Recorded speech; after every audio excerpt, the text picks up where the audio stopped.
From Storm Tracker 6, this is Forecast First, sponsored by Auto Owners Insurance. Simple human sense.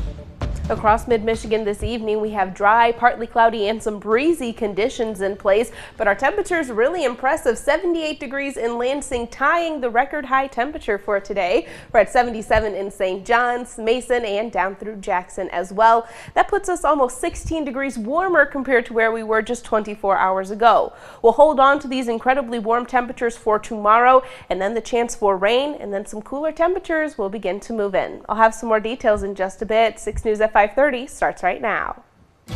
WLNS is here for you with 6 News at 5:30. Thanks for joining us this evening at 5:30. I'm Siobhan Klepfer. Let's get that clock moving. We have a lot to cover in the first 6 minutes of news, and we begin with an incredible rescue of a woman trapped in a burning SUV in Mount Pleasant. It was all caught on camera. Take a look at this. Push yourself out. Who else is in there?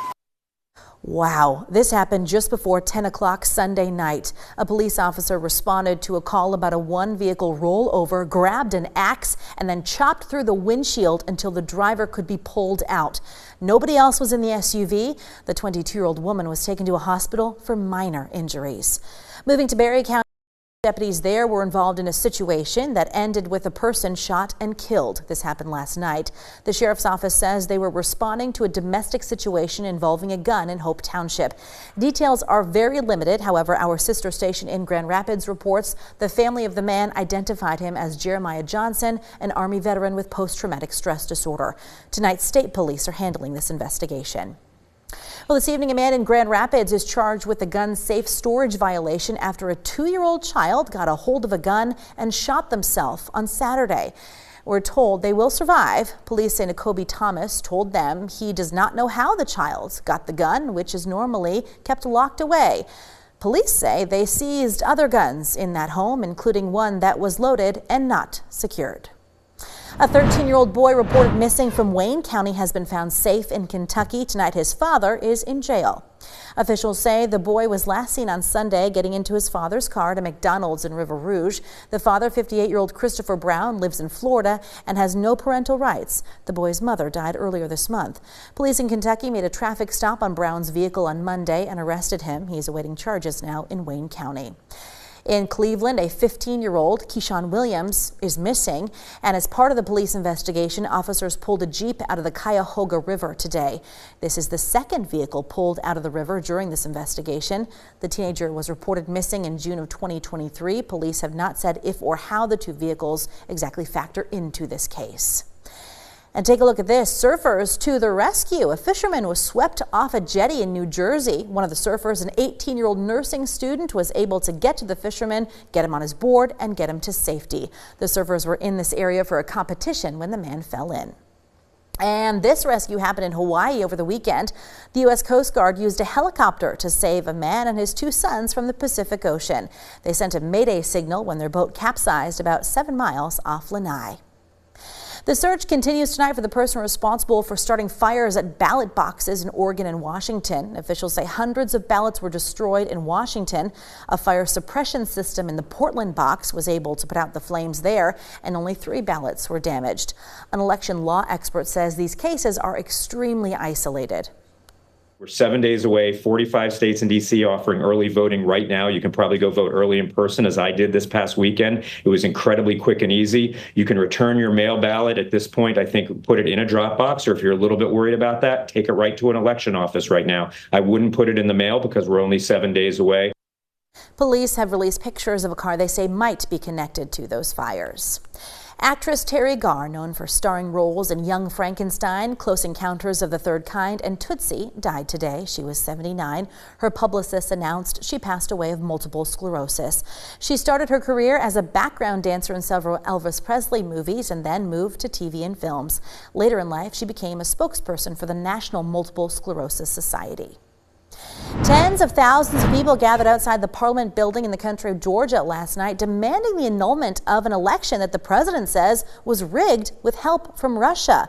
The governing party has become increasingly authoritarian and tilted toward Moscow, which critics say is because of pressure from Russia to not join the European Union. Israel passed a law banning the United Nations Relief and Works Agency from operating within the country. Lawmakers there say agency staffers were involved in the 2023 attack on Hamas by Israel and work for Hamas. The UN has said 9 staffers were involved in the October 7th attack and were fired.